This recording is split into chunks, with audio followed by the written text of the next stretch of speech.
you are advisors in the audience? How many of you work with clients? All right, so most of you. If you're not an advisor, put on your advisor hat. Imagine that you're sitting down with your best client. They're looking ahead 10 years into the future. They're preparing for retirement. And they ask you, should I build a plan? And you say, nah, we don't really need a plan. Let's just see how this all plays out. Obviously, this is ludicrous. We would never leave our clients without a plan. So why are we doing it to our businesses? Let's play a little game to test this out.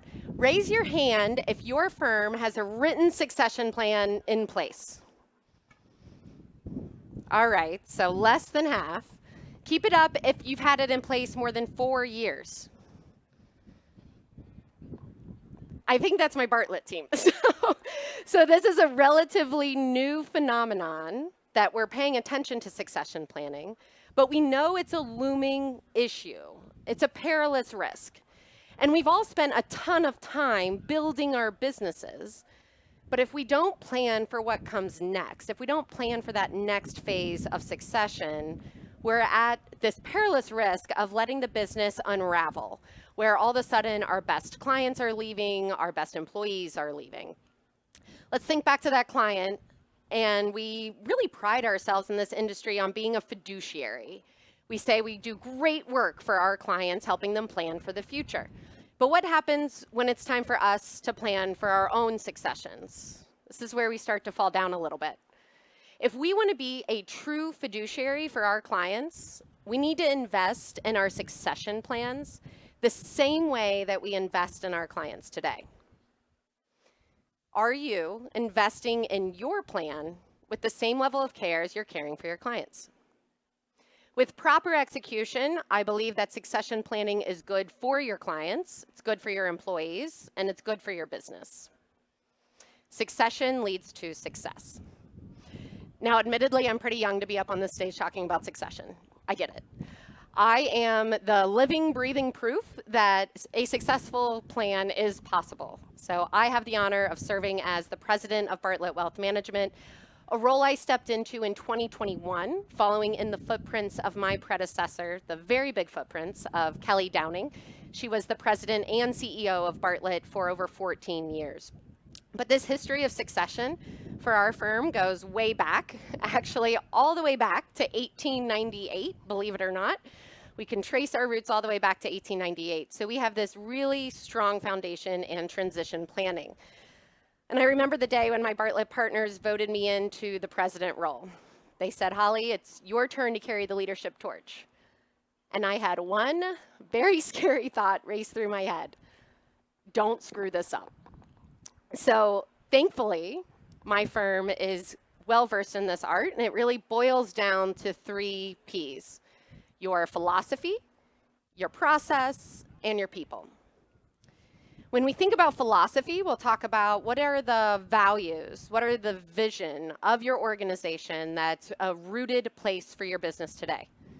When we think about process, we'll look at what are the structures in place that you can implement to elevate your advisory team, that next generation of leaders. And then finally, we'll look at people. How are you building this diverse organization to help lead you to the next generation? So let's start with the root of every strong succession plan, your philosophy.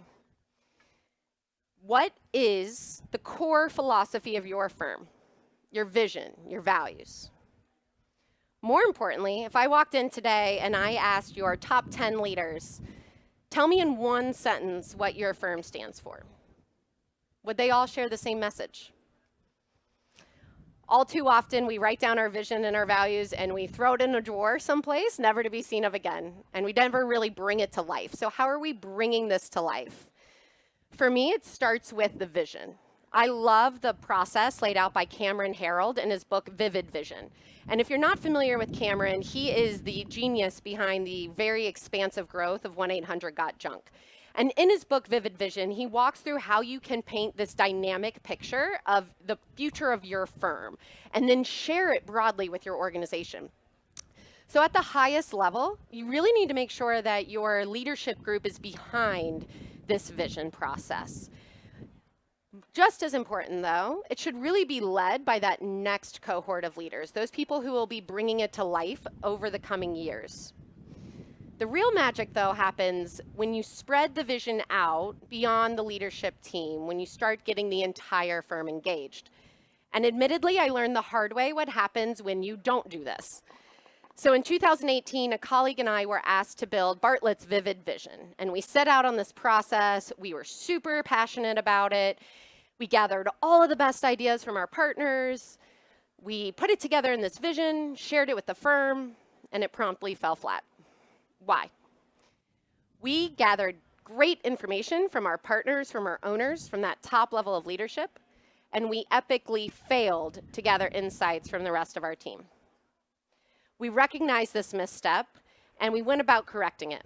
We realized that if they didn't build it, why should they follow it? The next time around, we built this diverse group that was really able to provide perspectives from all across the organization. They added new perspectives. They helped us see where maybe we were a little off on some items. And we rallied around this Vision 2025. So really came together around Vision 2025. And the difference there was this idea that we included their voices. And this was a simple but really crucial lesson for me. We must listen generously to our teams and include their insights if we want them to follow our vision of the future. But this idea around vision can start to fall flat if you don't really back it up with the how. How are you bringing this vision to life on a day-to-day basis? And for us, this is when we turn to our values. So 5 years ago, we codified our values at Bartlett through the Bartlett Way. This is 22 beliefs we live and work by. I don't know about you guys, but there is no way I can remember 22 things, just not even on my best days. So this year we're going through and we're streamlining that process. We're recognizing that as much time as we've invested in this idea of building our vision and sharing our values, it needs to be this continuous evolution. So we're taking the Bartlett Way and narrowing it down to the 3 to 5 items that are the absolute core of everything that we do. And the idea there is that when you have this vision for where you're going and you have the values that tells your firm how you're going to get there, this idea that how you do anything is everything, it creates a clarity of message for your employees, for your clients, and for the communities you serve.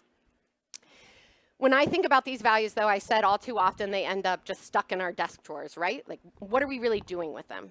So for me, I think about the difficult times, because it's really easy for all of us to say, be positive or spread positivity or think creatively as a core value when times are easy. But it's really when times are tough that we say, how are we living our values? One of those tests for me came the day that I had to walk into my boss's office and tell her I was pregnant with my first baby.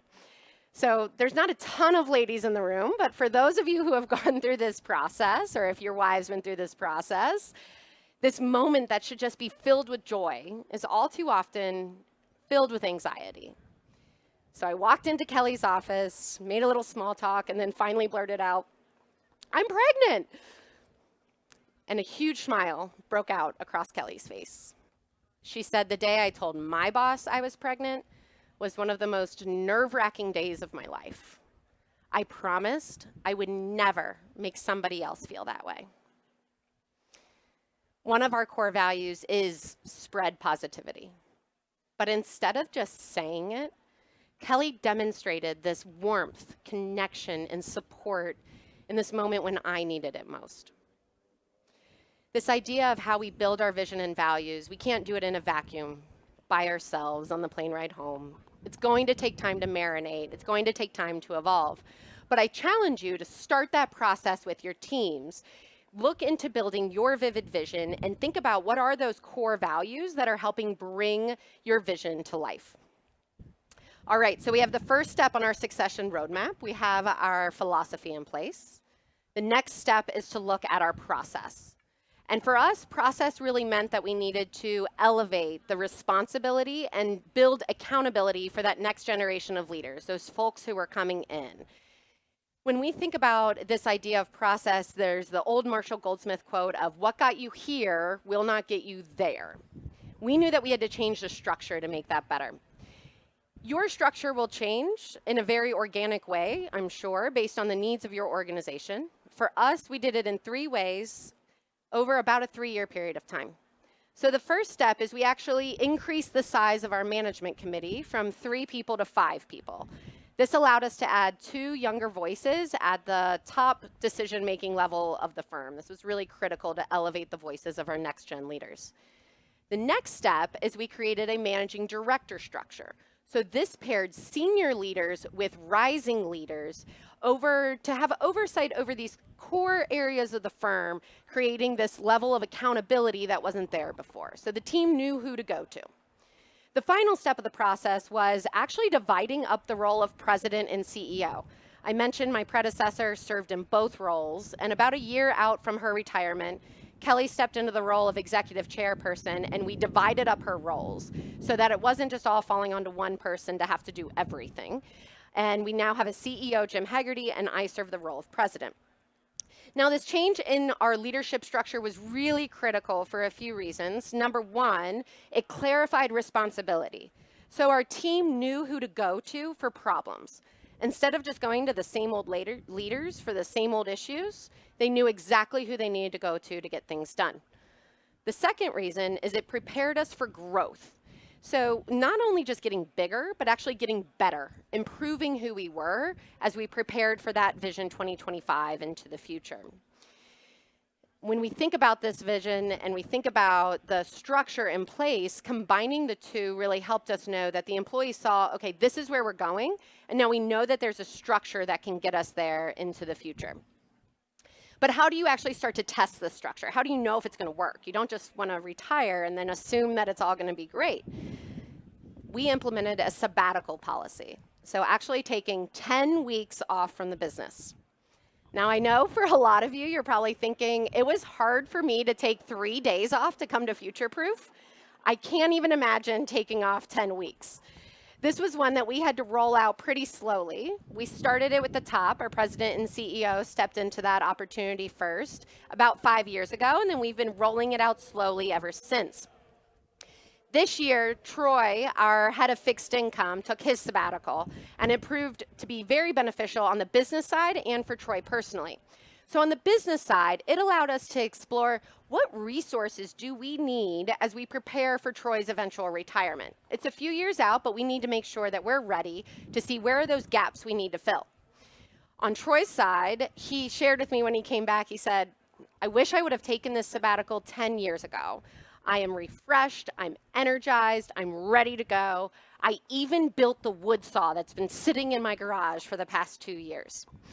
So he was excited, he was energized. Admittedly, when you prepare for your sabbatical, it takes a lot of work to get everything prepped and ready to go.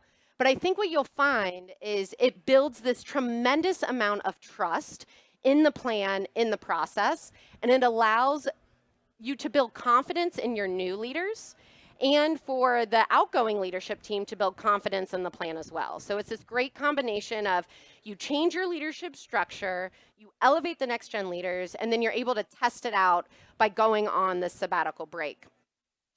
So we have our philosophy in place, we have our process in place. The last step is people. At Bartlett, we say continuity is a virtue. We've been around for a long time, something that a lot of RIAs, not everyone can claim that, so we love this idea of continuity. At the same time, though, we recognize we need new and diverse perspectives. And we recently went through this understanding of, okay, how do we build this combination of lifting up our legacy team members while still adding in new diverse perspectives when we looked at the leadership of our operations team? So we have 2 Joes. I'll call them the Bartlett Joes. Both are operational leaders. Original Joe was running the day-to-day operations and doing a great job of it. But we recognize that if we want to get to Vision 2025, we can't expect the team of today to build the airplane of the future while flying the plane today. It's just not, there's not enough capacity there to do that. So we went through a hiring process, and yes, we ended up hiring another operational leader named Joe. So new Joe is tasked with strategic jobs, strategic projects. Anytime you add this new team member, I think it can be very easy for the original team to think, you know, I'm missing out on opportunities, that should have been my role. For us, we learned that intentional communication was the absolute must-have for integrating this new team member. So we had many conversations with our current leadership team, with the operational leaders, so that they knew what this new role was and what the new role was not. They were also very engaged in the hiring process. So they actually had agency over who this new person coming in was.